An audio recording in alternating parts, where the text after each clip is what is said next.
De SGP in Vlissingen valt op met meer vrouwen dan mannen op de lijst en neemt AI straks je werk over. Maar er gebeurde meer deze week. Een overzicht.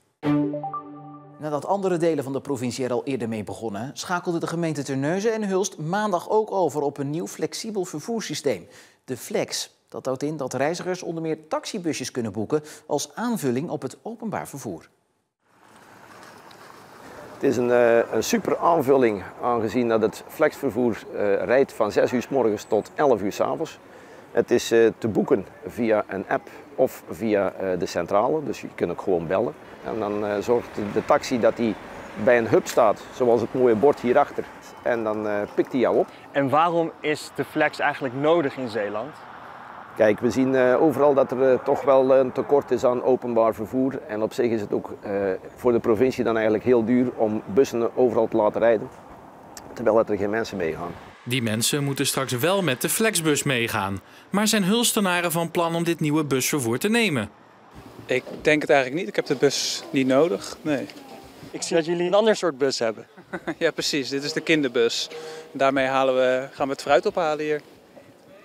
Ik vind dat heel goed. Zo kan iedereen nog op zijn manier toch ergens komen, want het openbaar vervoer hier is niet best.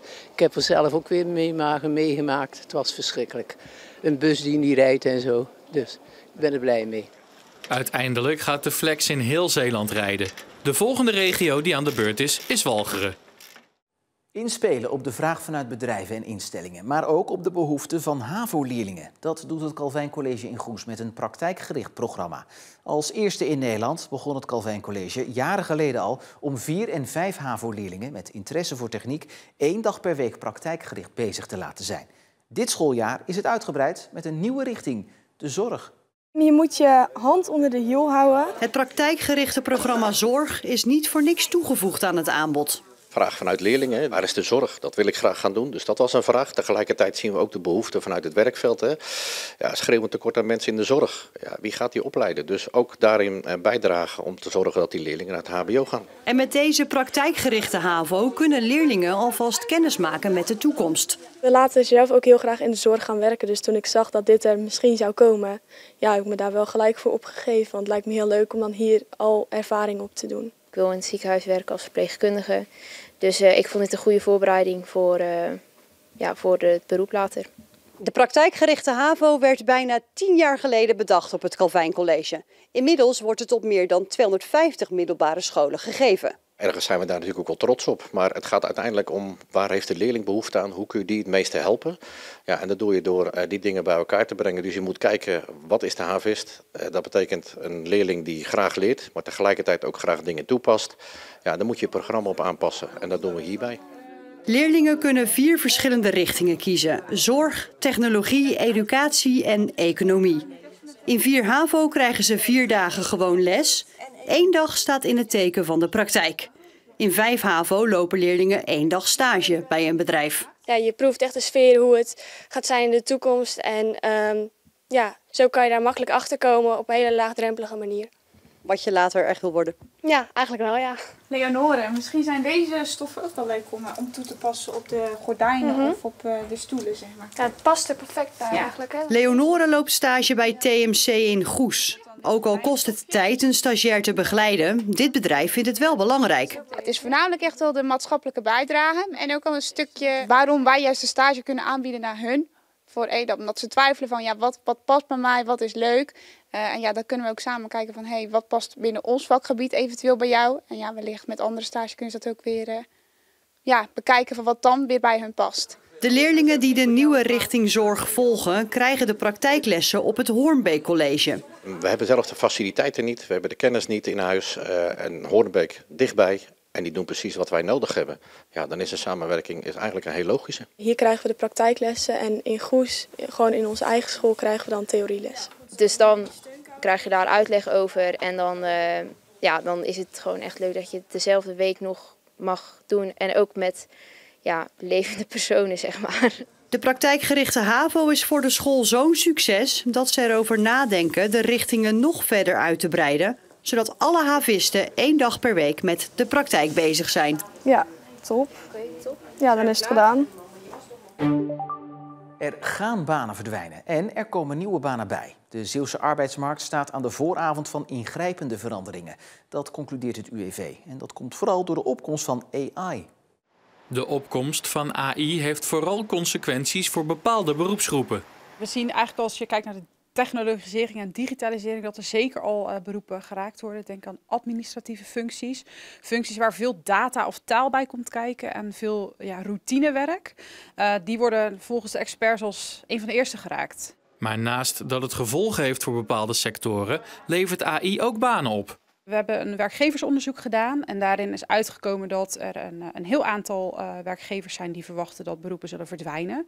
Maar bijna evenveel of zelfs nog meer mensen of werkgevers verwachten dat er beroepen bij zullen komen. En denk dan echt aan AI-specialisten, programmeurs of AI-toolbouwers. Mensen die dus echt die techniek zullen moeten gaan bouwen, zodat mensen er gebruik van kunnen gaan maken. Door de opkomst van AI zijn er volgens Oudenaardt ook andere talenten nodig. Het is belangrijk om mee te gaan in die nieuwe ontwikkelingen. En daar zijn vaardigheden spelen een hele belangrijke rol. Aan de ene kant de digitale vaardigheden, maar aan de andere kant is ook de verwachting dat juist die menselijke vaardigheden, dus creatief zijn, ethisch, kritisch denken, dat de vaardigheden zijn van de toekomst.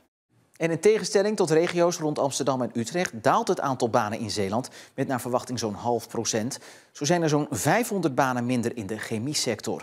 Toch blijft de krapte op de arbeidsmarkt in Zeeland bestaan, verwacht het UWV. Door vergrijzing en tragere bevolkingsgroei zijn er minder mensen beschikbaar om alle vacatures in te vullen. De provincie wil het verkeer door de Westerschelde-tunnel halveren tijdens de afsluiting van de Oostbuis. De buis van Terneuzen naar Borselen gaat in 2027 4 maanden dicht om een scheur van 30 meter lang en een breuk te repareren. Sinds deze week praat de provincie met bedrijven en organisaties die veel gebruik maken van de tunnel om tot een goede oplossing te komen tijdens de afsluiting. Wel, wij willen uiteraard heel graag weten wat hun zorgen en bekommernissen zijn. Waar liggen zij van wakker? Maar ook welke maatregelen kunnen zij bieden? Waar denken zij aan? We hebben uiteraard de afgelopen maanden al aan maatregelen gewerkt. Maar we gaan ervan uit dat de sector, die vaak toch wat creatiever en wat meer vindingrijk kunnen zijn, dat we samen met hen toch ook nog aan een lijstje van maatregelen komen waar we vandaag nog niet aan gedacht hebben. U hamert op het reduceren van het verkeer, maar wat kunnen nou de soort maatregelen zijn? Want daar zijn mensen natuurlijk ook heel erg benieuwd naar. Wat is er nou mogelijk? Een concrete maatregel waar we bijvoorbeeld naar kunnen kijken is het verschuiven van transport. Als we naar de logistieke sector kijken, willen we samen met hen verkennen, zijn er bijvoorbeeld nog mogelijkheden als je het transport meer opschuift naar de avond- of nachturen. Dat zijn zaken waar je naar kan kijken.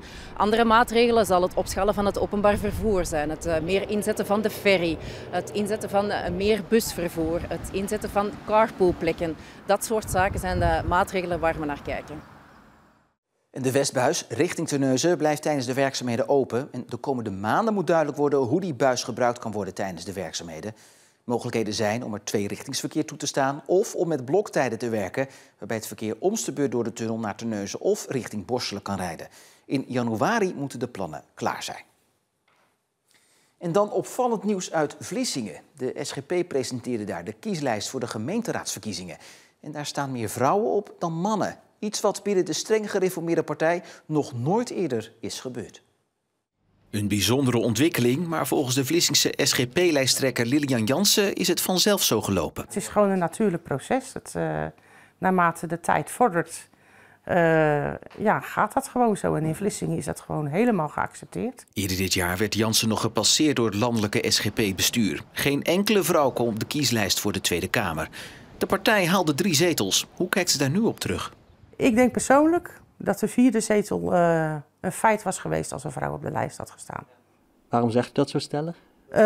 Omdat toen het bekend werd dat ik mijn kandidaat stelde, kreeg ik zoveel enthousiaste reacties overal uit het land. Ook mensen die normaal nooit SGP stemmen. Van als je op de lijst komt, dan stem ik op je. Dus dan had dat SGP meer stemmen opgeleverd.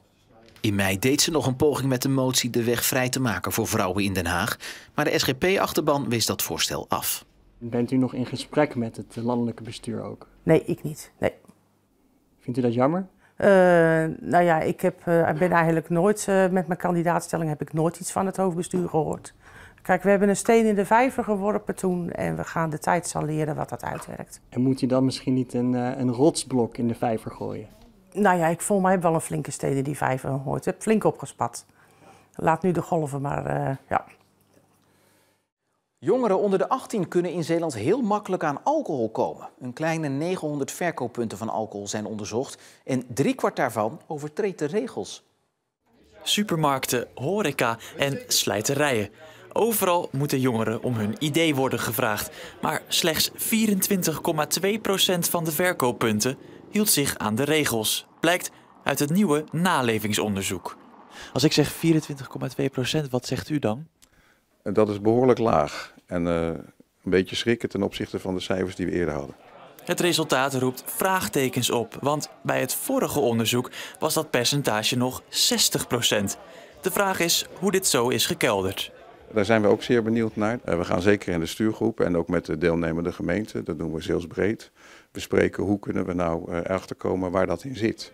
Maar een heel concreet antwoord is er nog niet. De jongeren daarentegen lijken wel te weten hoe de vork in de steel zit. Ze zijn in ieder geval niet verrast door de resultaten. Je ziet eigenlijk op heel veel plekken dat jongeren het gewoon meekrijgen. Hoe gebeurt zoiets dan? Ja, dat is eigenlijk, ik denk toch wel een stuk nieuwsgierigheid. Dat ze toch willen proberen of het lukt. En dan als het lukt wordt het meestal ergens gedeeld van ja, je kan daar gaan proberen, daar lukt het. Als het gewoon heel druk is in een café en dan hebben ze het uiteindelijk ook niet meer door of zo. Dus dan krijg je wel wat makkelijker mee, ja. Om de alcoholverkoop onder jongeren tegen te gaan, werken onder andere de 13 Zeeuwse gemeenten, de GGD en de politie samen. De afgelopen 10 jaar is de bevolking van de gemeente Tholen met een kleine 10% gegroeid tot 27.000 inwoners. En die groei zet de komende jaren door, is de verwachting. Want er komen nog 1600 woningen bij voor hopelijk meer nieuwe inwoners. De gemeente wil doorgroeien om voorzieningen in de gemeente in stand te houden. Simone Jansen woonde eerst bij Rotterdam, daarna in Brabant. Maar ze viel voor de landelijke rust en ruimte van de nieuwbouwwijk in het Tolse dorp Sint-Anneland. Niet iedereen snapte dat. Mijn schoonmoeder zei vroeger altijd over Sint-Anneland als een negerij. Daar moet je niet heen gaan, daar heb je niks. Maar alle familieleden, alle vrienden, alles die hier geweest is, die zeggen allemaal van, nou hier willen wij ook wonen. Het is dat ze toch richting Amsterdam de werk hebben. Maar ik weet zeker, wanneer ze straks met pensioen gaan, dat ze toch deze kant op komen. Voor nieuwkomers in Sint-Anneland zijn er speciale welkomstavonden in het dorpscentrum, waar ze onder meer te horen krijgen dat het dorp een bloeiend verenigingsleven heeft. We gaan die nieuwe inwoners echt actief welkom heten en betrekken bij de gemeenschap van Sint-Anneland. De mensen zijn zo vriendelijk, de mensen zijn zo open. Iedereen staat voor elkaar klaar. Iedereen laat de mens in hun eigen waarde. Maar ik moet ook zeggen, er is ook heel veel import van buiten Sint-Anneland, van de randgemeentes die hier toch komen wonen. Maar de gemeente kan dan wel veel nieuwe inwoners willen. Tholen blijft natuurlijk wel Tholen, waar de SGP met afstand de grootste partij is en waar op zondag liever geen auto's voor de deur worden gewassen. Dat geven we tussen de regels wel op een grappende manier geven we dat mee. En we geven ook aan, ja, de winkels zijn hier niet open, maar 6 dagen in de week kun je boodschappen doen. En die ene dag in de week is gewoon lekker rustig. Of dat je nou naar de kerk gaat of niet. En Tholen dankt zijn aantrekkingskracht aan de centrale ligging tussen West-Brabant en de Drechtsteden en langs de snelweg A4 richting de Randstad. Maar wat ook meespeelt is de starterslening die de gemeente niet alleen aan eigen inwoners verstrekt, maar ook aan mensen van buiten Tholen die in de gemeente een huis willen kopen. En daarmee is Tholen een van de weinige gemeenten in Zeeland. Zeeuwse bedrijven gaan Defensie helpen. Daarover zijn afspraken gemaakt tussen de provincie en het Rijk. De bedrijven gaan nadenken over hoe ze het leger met slimme innovaties kunnen helpen tegen dreigingen van buitenaf. Denk daarbij bijvoorbeeld aan drones, AI of met lichtmasten. In Goes staat dit bedrijf te popelen om een samenwerking met Defensie aan te gaan. Hier maken ze mobiele lichtmasten. En dat kun je op elke vrachtauto, militair voertuig, je kan het overal op bevestigen. Waardoor je in de nacht wel gewoon kunt werken en kunt opereren. Dat het nuttig is voor Defensie weet Martijn al. Want legers in het oosten van Europa werken er al mee. En het is meer dan alleen een lichtmast. Behalve lampen kunnen er veel meer toepassingen op worden gezet.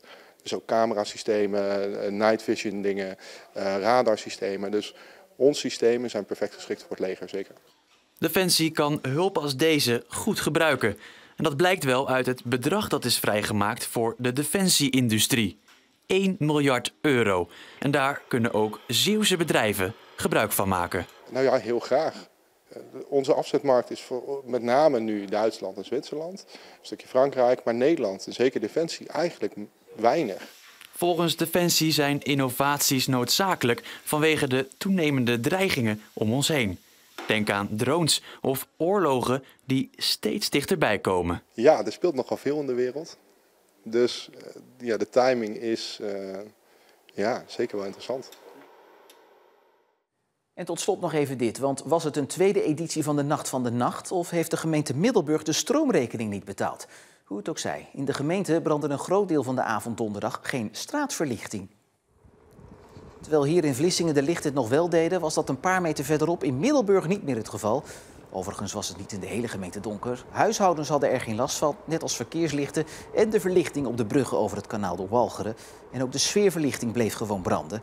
De storing werd veroorzaakt door een kapotte sensor die de verlichting in de hele gemeente aanstuurt. Monteurs hebben in de loop van de avond de straatverlichting handmatig aangezet. Kortom, groot drama dus in Middelburg. En met dit lichte nieuws zijn we aan het einde van deze Zeeland de Week. Voor nu nog een hele fijne avond.